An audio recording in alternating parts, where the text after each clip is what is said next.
happening? Making her first appearance on the Democratic ticket, Joe Biden, Kamala Harris. Let's listen in. Hush now, child, and don't cry. Thanks for being here. I wish we were able to talk to the folks outside, but we're keeping our social distancing and playing by the rules. Good afternoon, everyone. To me and to Kamala, this is an exciting day. It's a great day for our campaign. It's a great day for America, in my view. Over the past several weeks, I've had the incredible privilege of meeting and spending a good deal of time with a group of talented women leaders, all of whom are qualified to be president. With each one, the more I learned about them, the more I talked to them, the more impressed I was, even though I knew them before. I want to thank each and every one of them for being part of this process. And I look forward to working with them as we rebuild this country, to get elected, and once we are elected, God willing. I approach this with a seriousness, of purpose, and of mind, because this is a serious moment for our nation. We're at one of those inflection points. You've heard me say that before in our history. A life-changing election for this nation. Mm-hmm. And the choice we make this November is going to decide the future of America for a very, very long time. And I had a great choice, great opportunities. I had a great choice, but I have no doubt that I picked the right person to join me as the next Vice President of the United States of America, and that's Senator Kamala Harris. Yes. You know, and it seems Americans all across this nation, at least at the outset here, agree with me. Yesterday, we had our best grassroots fundraising day of the campaign, more than double our previous record. Mm-hmm. And in doing so, we set a single-day record for online political fundraising. You see? And I think I know why. So I hope they will join us as well, those of you who listen today. Go to joebiden.com today. $5, $10, whatever. Kamala, as you all know, is smart. Mm-hmm. She's tough. She's experienced. Mm-hmm. She's a proven fighter. Good. For the backbone of this country. Yes. The middle class. For all those who are struggling to get into the middle class. Kamala knows how to govern. She knows how to make the hard calls. She's ready to do this job on day one. Mm-hmm. We're both ready to get to work rebuilding this nation and building it better. As Attorney General of the largest state in the country, Kamala took on the big banks over mortgage fraud and won. Took on big oil and wanted to pollute without consequences. Mm-hmm. She was a pioneer in marriage equality and tackled the gun lobby. You know, we've all watched the United States Senate go toe-to-toe with Trump officials, trying to hide the truth, asking the tough questions need to be asked, and not stopping until she got an answer. Mm-hmm. And when none was forthcoming, it was obvious what the answer was. As a member of the Intelligence Committee and the Judiciary Committee, she's been the center in the middle of the most critical national security challenges our country faces. Well aware of all the threats to this nation and ready to respond to them. As a child of immigrants, she knows personally how immigrant families enrich our country, as well as the challenges of what it means to grow up Black and Indian American in the United States of America. Mm-hmm. Her story is America's story, mm-hmm. different from mine in many particulars, but also not so different in the essentials. She's worked hard. She's never backed down from a challenge. And she has earned each and every of the accolades and achievements that she has gained, many of them often in the face of obstacles that others put in her way, but never quit. Mm-hmm. And this morning, all across the nation, little girls woke up, especially little Black and brown girls, who so often feel overlooked and undervalued in their communities. Black and brown girls. Today, just maybe, they're seeing themselves for the first time in a new way as the stuff of President and vice presidents. In her campaign in the primary, Kamala often talked about what she referred to as the 3 a.m. agenda, about moms and dads awake late at night in their kitchens, worried, scared, uncertain about how they were going to take care of their families, about how they were going to pay the bills, about how they were going to make it, simply make it. Growing up in Scranton and Claymont, Delaware, I saw that struggle with my family as well. Kamala saw it with hers as well. And millions of Americans are living that struggle as we speak, especially in this moment of crisis, especially with so many jobs lost. Kamala and I both know that all folks are looking for, as my dad would say, is an even shot. Just give me a shot, a fair shot, a shot at making it. And it'll be the work of our administration to make sure they get a fair shot. Working families need someone on their side in this nation because they certainly don't have anyone in the president now on their side. That's going to change in the Biden-Harris administration. It's going to be gratifying to see the strong, enthusiastic reaction to Senator Harris Well, at least it's as our reading next it. vice president. You know, it comes from people all over the country. It's already occurring. All over the country. All ideological views, all backgrounds. Events, of course, we are predictable, some of them. It comes from all over, except, of course, from Donald Trump's White House and his allies. Good. You all knew it was coming. You could have set your watches to it. Donald Trump has already started his attacks, calling Kamala, quote, nasty, whining about how she is, quote, mean to his appointees. It's no surprise, because whining is what Donald Trump does best better than any president in American history. Is anyone surprised Donald Trump has a problem with a strong woman or strong women across the board? We know the more is to come. So let's be clear. If you're a working person, worried about whether or not you'll have a job to go to, whether or not you'll be able to pay your mortgage, pay your rent, worried about the poison in the air you breathe, the water you drink, worried about your civil rights, even your basic right to dignity, which is under attack with this administration. Kamala Harris has had your back, and now we have to have her back. She's going to stand with me in this campaign, and all of us are going to stand up for her.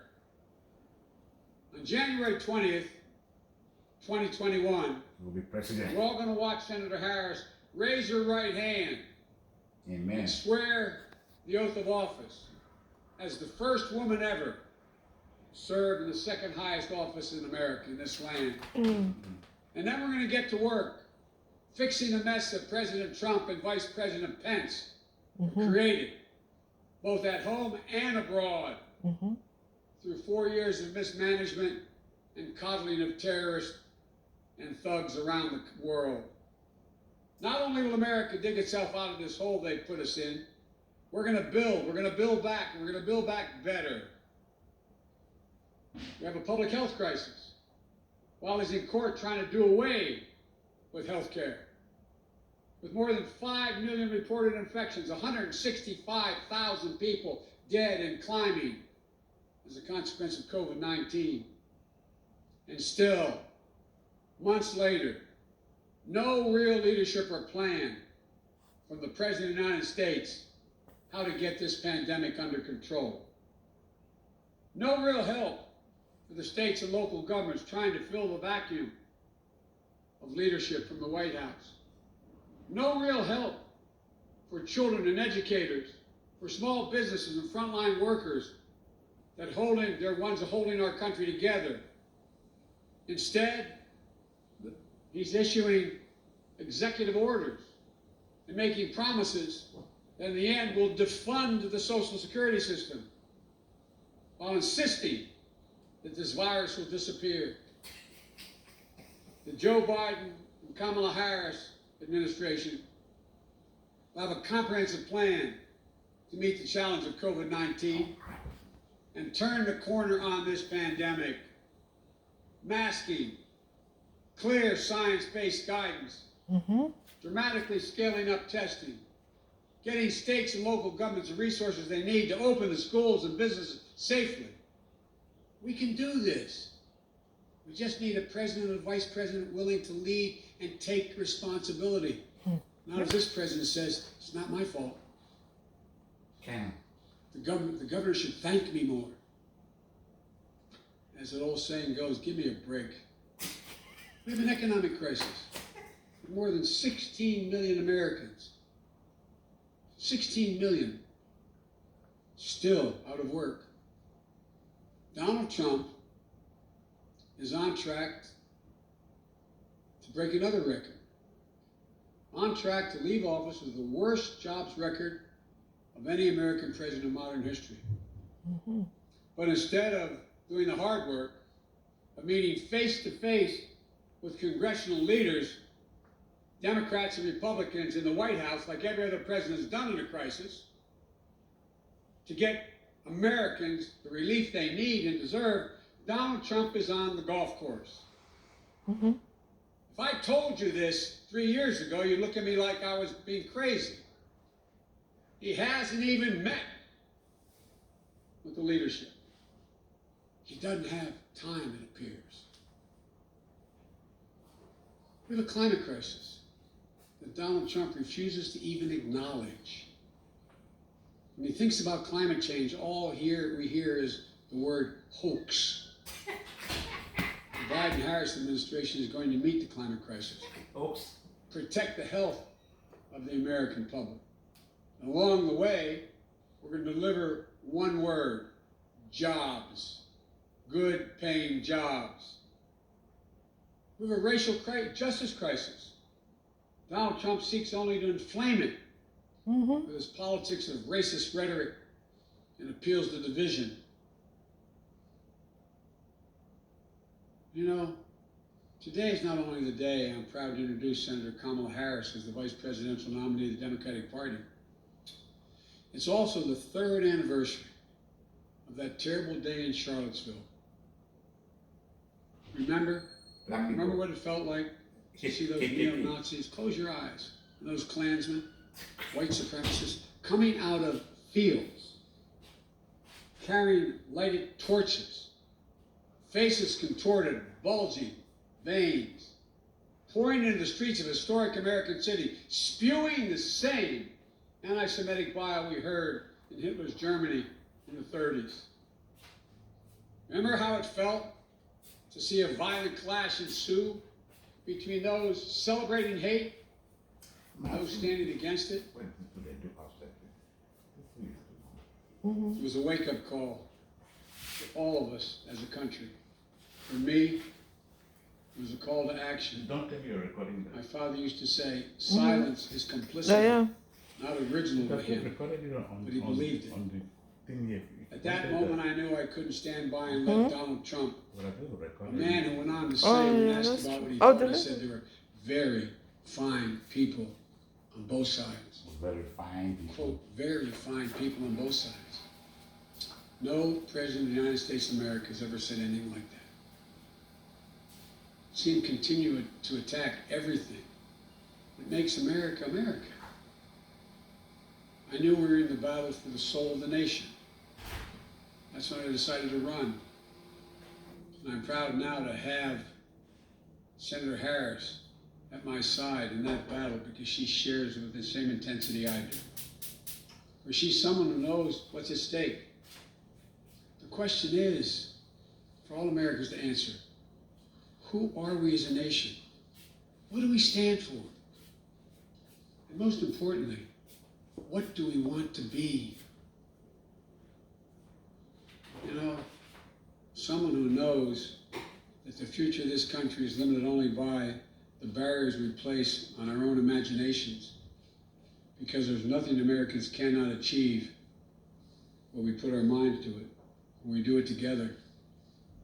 One of the reasons I chose Kamala is because we both believe that we can define America simply in one word: possibilities. Possibilities. Let me say it again. Possibilities. That's America. That's what sets this nation apart. Is that everyone, the ability for everyone, and we mean everyone, to go as far and dream as big as hard work and their God-given ability will take them. When I agreed to serve as President Obama's running mate, he asked me a number of questions, as I've asked Kamala. The most important was, he said to me, he asked me what I wanted, most importantly. I told him I wanted to be the last person in the room before he made important decisions. That's what I asked Kamala. I asked Kamala to be the last voice in the room, to always tell me the truth, which she will. Challenge my assumptions if she disagrees. Ask the hard questions. Because that's the way we make the best decisions for the American people. I got a chance to spend some time at my home today with Kamala and Doug. I want to thank them, and thank them publicly for agreeing to join and take this journey with Jill and me. Doug, you're going to have to learn what it means to be a barrier breaker yourself in this job you're about to take on. America's first, second gentleman. And although they're not with us here today, I want to thank Ellen Cole as well.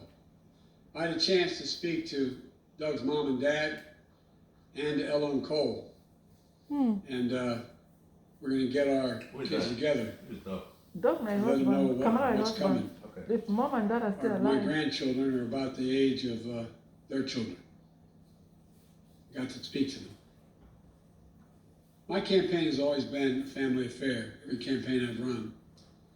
So I've got some news for you. They're all honorary Bidens.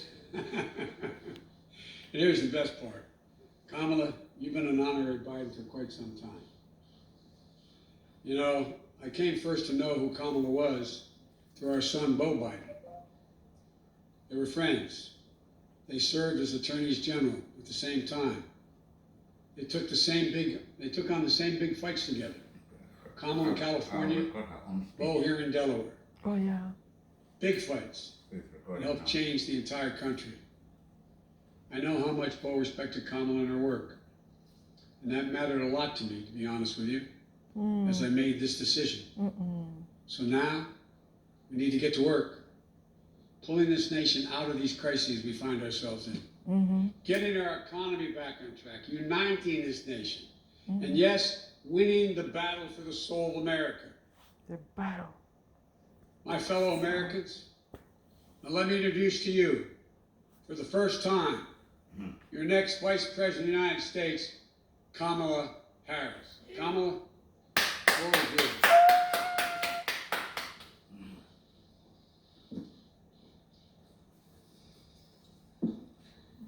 Film don't shit. It's short. Thank you, Joe. Thank you, Joe. As I said, Joe, when you called me, I am incredibly honored by this responsibility, and I'm ready to get to work. Yes. I am ready to get to work. After the most competitive primary in history, the country received a resounding message that Joe was the person to lead us forward. And Joe, I'm so proud to stand with you. And I do so mindful of all the heroic and ambitious women before me, whose sacrifice, determination, and resilience makes my presence here today even possible. This is a moment of real consequence for America. Everything we care about, our economy, our health, our children, the kind of country we live in, it's all on the line. We're reeling from the worst public health crisis in a century. The president's mismanagement of the pandemic has plunged us into the worst economic crisis since the Great Depression. And we're experiencing a moral reckoning with racism and systemic injustice that has brought a new coalition of conscience to the streets of our country, demanding change. America is Coalition of crying conscience. out for leadership. Mm-hmm. Yet we have a president who cares more about himself than the people who elected him. A president who is making every challenge we face even more difficult to solve. But here's the good news. We don't have to accept the failed government of Donald Trump and Mike Pence. In just 83 days, Amen. You we can. have a chance to choose a better future for our country. So, Joe, Dr. Biden, thank you for the trust you've placed in me. Jill, I know you will be an incredible First Lady. Yeah, First Lady. And my husband Doug and I are so grateful to become a part of your extended family. And ever since I received Joe's call, I've been thinking, yes, about the first Biden that I really came to know, and that, of course, is Joe's beloved son, one of his beloved sons, Bo. In the midst of the Great Recession, Bo and I spoke on the phone practically every day, sometimes multiple times a day, working together to win back billions of dollars for homeowners from the big banks of the nation that were foreclosing on people's homes. And let me just tell you about Bo Biden. I learned quickly that Bo was the kind of guy who inspired people to be a better version of themselves. He really was the best of us. And when I would ask him, where'd you get that? Where did this come from? He'd always talk about his dad. And I will tell you, the love that they shared was incredible to watch. It was the most beautiful display of the love between a father and a son. And Bo talked about how Joe would spend 4 hours every day riding the rails back and forth from Wilmington to Washington so he could make breakfast for his kids in the morning and make it home in time to tuck them in bed each night. All of this, so 2 little boys who had just lost their mom and their sister in a tragic accident would know that the world was still turning. And that's how I came to know Joe. He's someone whose first response when things get tough is never to think about himself, but to care for everyone else. He's someone who never asks, why is this happening to me? And instead asks, what can I do to make life better for you? you. His empathy, his compassion, his sense of duty to care for others is why I am so proud to be on this ticket. And Joe and I, yes, we are cut from the same cloth. Family is everything to me too. And I cannot wait for America to get to know my husband Doug and our amazing kids Cole and Ella. Because whether I'm cheering in the bleachers at a swim meet, or setting up a college room dorm, or helping my goddaughter prepare for her school debate, or building Legos with my godson, or hugging my 2 baby nieces, or cooking dinner, Sunday dinner, my family means everything to me. And I've had a lot of titles over my career, and certainly vice president will be great, but Mamala will always be the one that means the most. Mamala. And you know, my mother and father, they came from opposite sides of the world to arrive in America. One from India and the other from Jamaica, in search of a world-class education. But what brought them together was the civil rights movement of the 1960s. And that's how they met, as students in the streets of Oakland, marching and shouting for this thing called justice, in a struggle that continues today. And I was part of it. My parents would bring me to protests strapped tightly in my stroller. And my mother, Shamala, raised my sister Maya and me to believe that it was up to us and every generation of Americans to keep on marching. She'd tell us, don't sit around and complain about things, do something. So I did something. I devoted my life to making real the words carved in the United States Supreme Court, equal justice under law.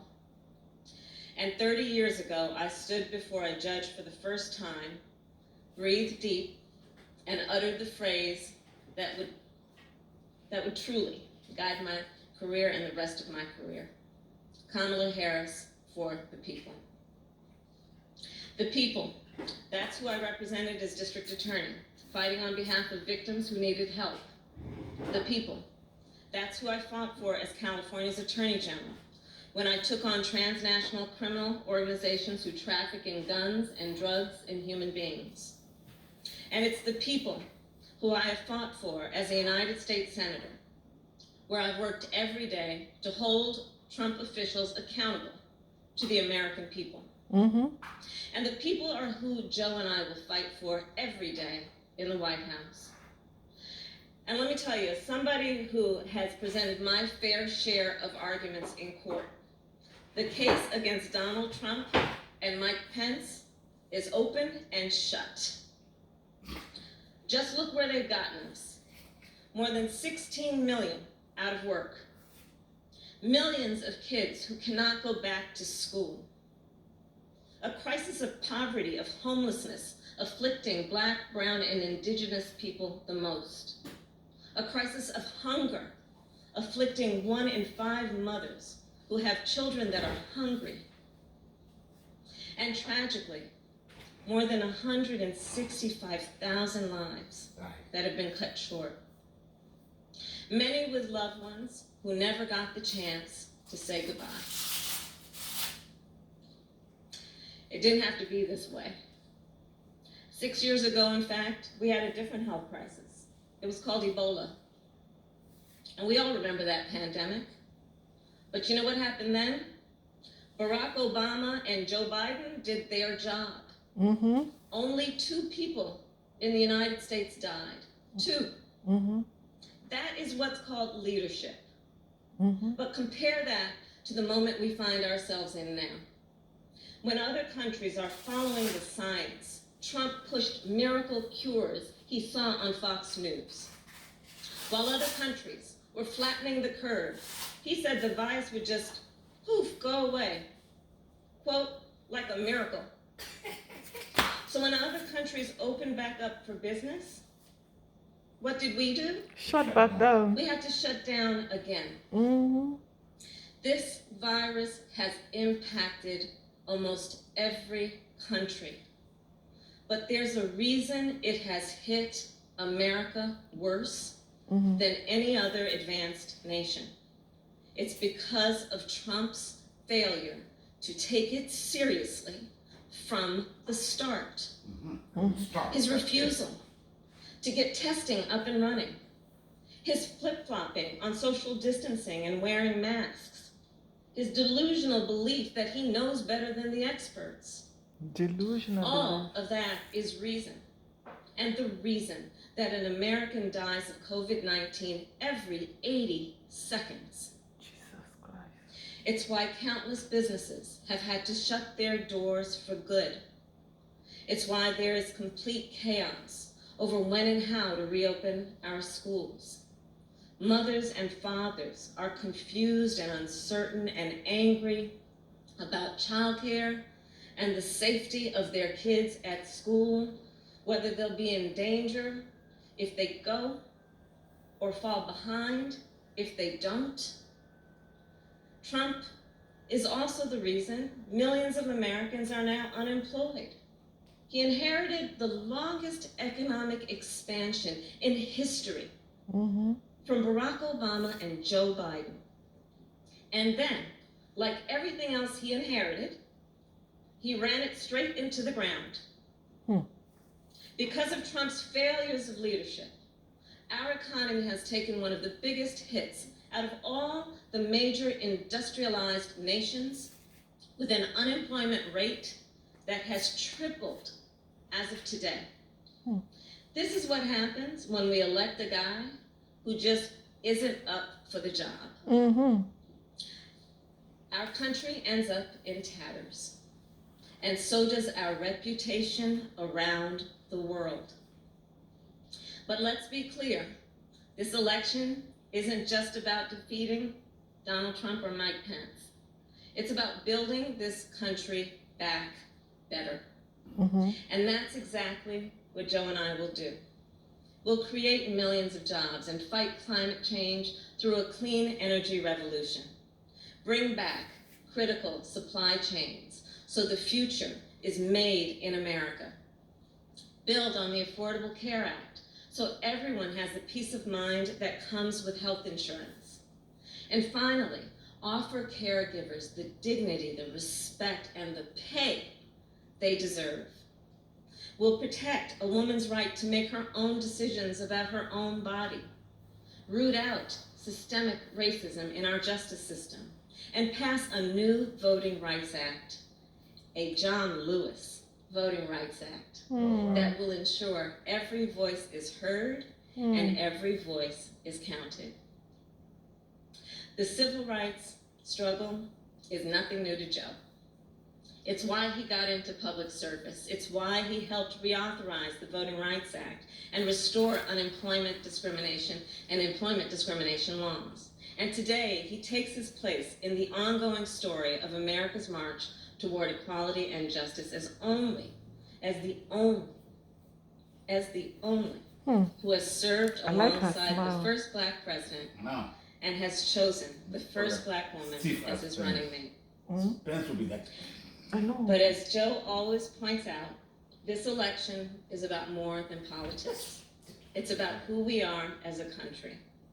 And I'll admit, over the past 4 years, there have been moments when I have truly worried about our future. But whenever I think Stop touching your nose. So that corona there there. is a around. reason for doubt, whenever I've had my own doubts, I think of you, the American people, It's hard. It's the sweaty. doctors and nurses and frontline The workers life. who are risking Life is- your lives to save others. The truck drivers and the workers in grocery stores, in factories, in farms, working there, putting your own safety on the line to help us get through this pandemic. The women and students taking to the streets in unprecedented numbers. The dreamers and immigrants who know that families belong together. The LGBTQ Americans who know that love is love. People of every age and color and creed who are finally declaring in one voice that yes, Black lives matter. Amen. Mm-hmm. All across this country, a whole new generation of children is growing up hearing the cries for justice and the chants of hope on which I was raised, some strapped into strollers of their own. And trust me, it's a song you'll never forget. So to everyone keeping up the fight, you are doing something.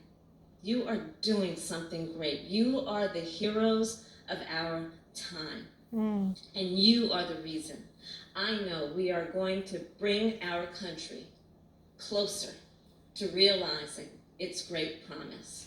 But to do it, we'll need to work, organize, and vote like never before, because we need more than a victory on November 3rd. We need a mandate that proves that the past few years do not represent who we are or who we aspire to be. Joe likes to say that character is on the ballot, and it's true. When he saw what happened in Charlottesville 3 years ago today, he knew we were in a battle for the soul of our nation.